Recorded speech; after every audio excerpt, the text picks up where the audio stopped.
Pour hydrogen peroxide into your toilet tank and watch what happens. Stop buying toilet bowl cleaner. I'm about to show you something my grandfather taught my dad, and my dad taught me, and it still works better than half the stuff sitting on store shelves right now. You're going to pour hydrogen peroxide into your toilet tank, not the bowl, the tank. And over the next few flushes, you're going to watch years of mineral buildup, hidden mold, and bacteria just disappear. I've cleaned thousands of toilets in my career, hotels, schools, hospitals, private homes, and the tank is the one place almost nobody touches. People scrub the bowl every week and ignore the tank for years. That's the mistake. Stick with me, because by the end of this video, you'll know exactly why your toilet smells the way it does even after you clean it, and how $3 of hydrogen peroxide fixes it. Let's get into it. Here's what most people don't understand about their toilet. The bowl is not where your water comes from. The tank is. Every time you flush, water travels from that tank through the fill valve down into the bowl. So if the tank is dirty, you are literally flushing dirty water into a bowl you just cleaned. You're cleaning the wrong end of the system. I learned this on the job, not from a book. Early in my career, I worked a property where the tenants kept complaining about a smell in the bathroom. Musty, almost like a wet basement smell, but only near the toilet. They'd already tried bleach tablets, scented gels, the works.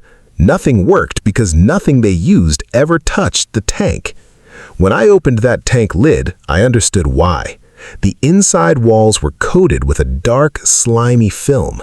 Not just a little buildup, a thick, almost rubbery coating clinging to the plastic and creeping up the overflow tube. That's mold and mildew growing in a place that almost never sees light, almost never sees fresh air, and almost never gets cleaned. Think about the environment inside a toilet tank. It's dark, it's damp constantly.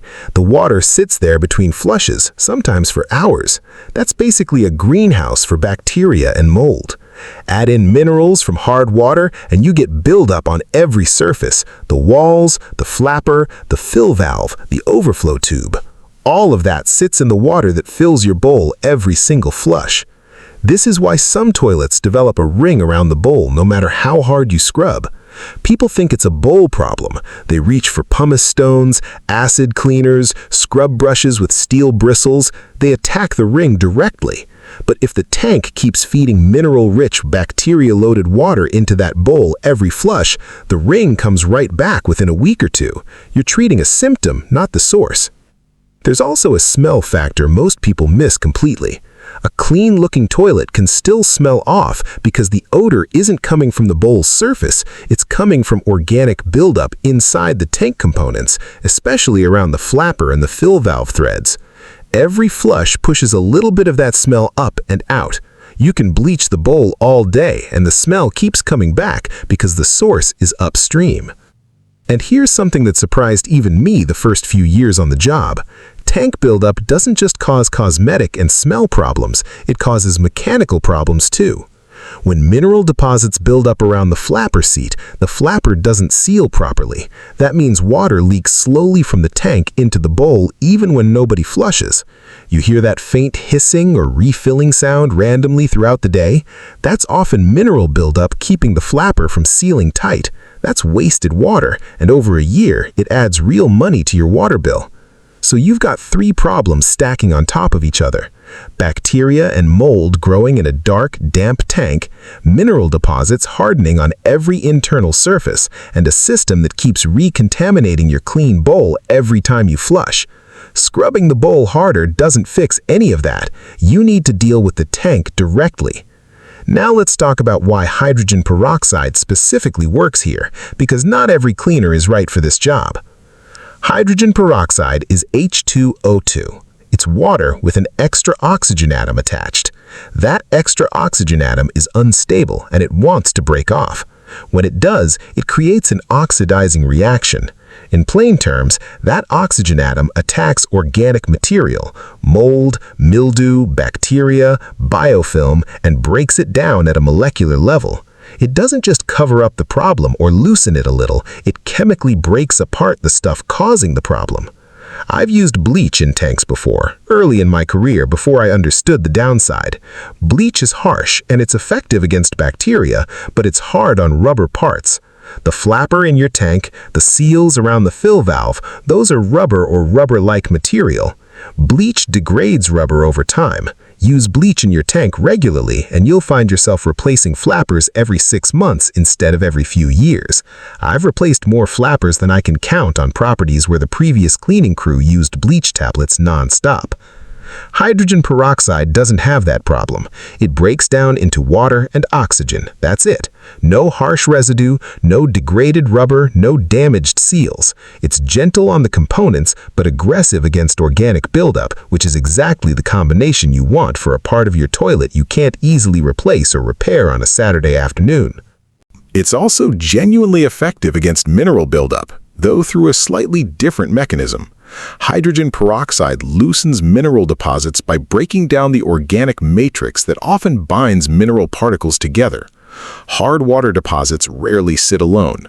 They trap dirt, biofilm, and organic residue within them, which is part of why they look dark and feel slimy rather than just chalky and white.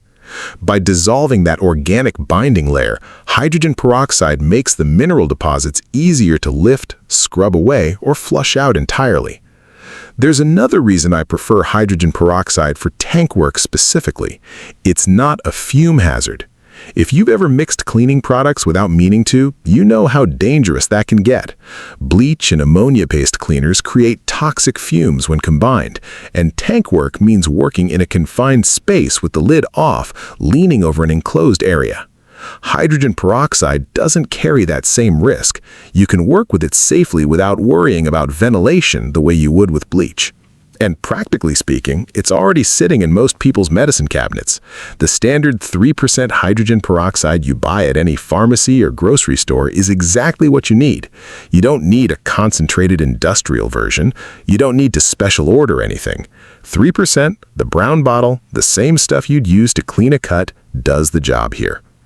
Let's walk through exactly how to do this, step by step, the way I do it on every property I work on. Step 1. Turn off the water supply.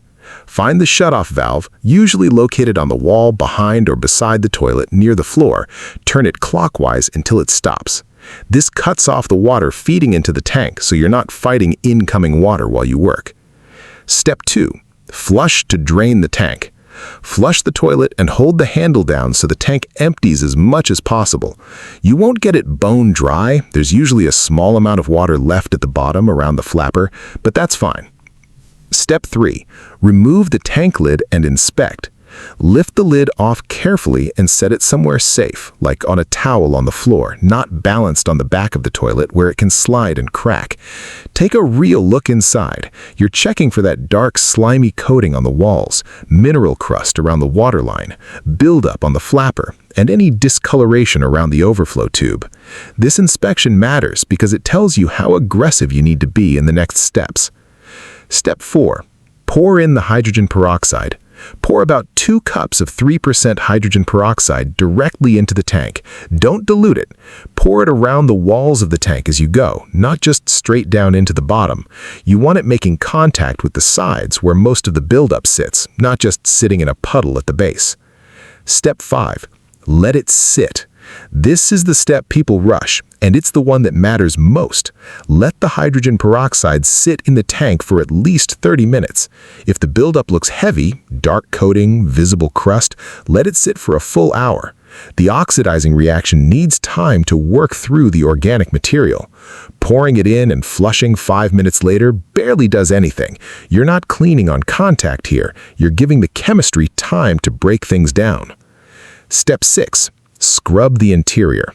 After the sit time, take a long-handled scrub brush. I keep a dedicated one just for tank work, never the same brush I use on the bowl, and scrub the interior walls, the area around the flapper, and the overflow tube.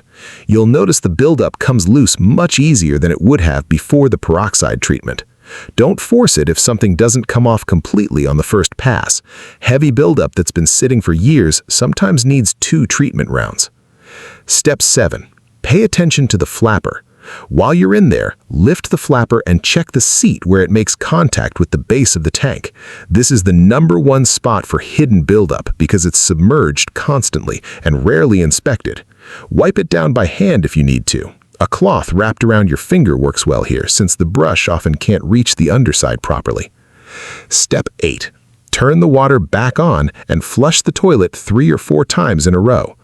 Open the shutoff valve back up and let the tank refill. Flush the toilet 3 or 4 times in a row. This clears out any loosened debris and rinses the hydrogen peroxide residue out of the system. You'll likely see the water running slightly cloudy or discolored on that first flush. That's normal. It's the loosened buildup leaving the system. By the 3rd or 4th flush, it should run clear. Final visual check. Take the lid off one more time and look. The walls should look noticeably cleaner, lighter in color, no slimy texture when you touch them. If you still see heavy buildup in spots, especially around the flapper seat, repeat the peroxide treatment. Stubborn, years-old buildup sometimes needs a second round to fully clear. Step 10. Maintenance routine. Here's what separates people who do this once and forget it from people who actually keep their toilet running clean.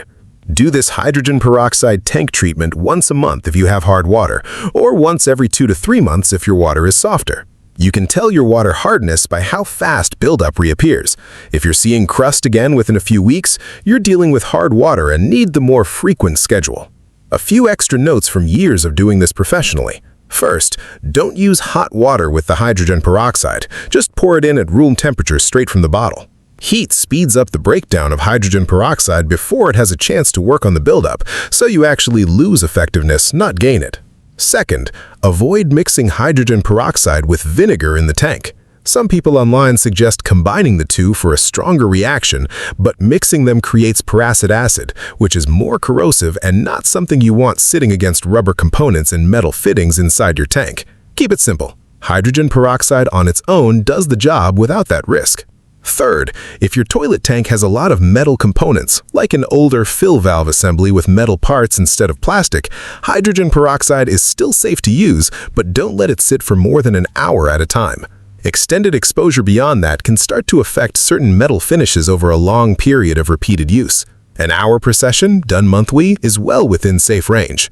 And finally, this same hydrogen peroxide method works as a supplement to your regular bowl cleaning, not a replacement. You still want to clean the bowl itself with your regular routine. What this tank treatment does is stop the bowl from being recontaminated every time you flush. Once people add this step to their routine, they tell me their regular bowl cleaning takes less time and less scrubbing because they're not fighting a constant supply of dirty water from above. I've used this exact method on toilets that hadn't had a real deep clean in years. Tanks that looked almost black inside came out looking close to new after 2 rounds of treatment. It's not a gimmick. It's basic chemistry applied to a part of the toilet that almost nobody thinks to clean. So that's the full method. Hydrogen peroxide in the tank, 30 minutes to an hour of sit time, scrub it down, flush it clear, and repeat monthly if you've got hard water. Simple process, real results, and it costs you almost nothing compared to specialty toilet cleaners that only ever touch the bowl. If this helped you, subscribe to the channel. I post a new cleaning method like this every week, all based on what I've actually used on the job, not stuff I read somewhere and repeated. Drop a comment and tell me your biggest cleaning problem right now. What's the one spot in your house that never seems to stay clean no matter what you try? I read every comment, and a lot of my video ideas come straight from what you guys are dealing with at home. If you want to keep going on this bathroom deep clean track, check out the video I made on what's actually causing that black mold ring around your bathtub drain and why most people are using the wrong product to get rid of it for good. It connects directly to what we covered today, so it's a good next step if you're trying to get your whole bathroom under control, not just the toilet. Thanks for watching. I'll see you in the next one.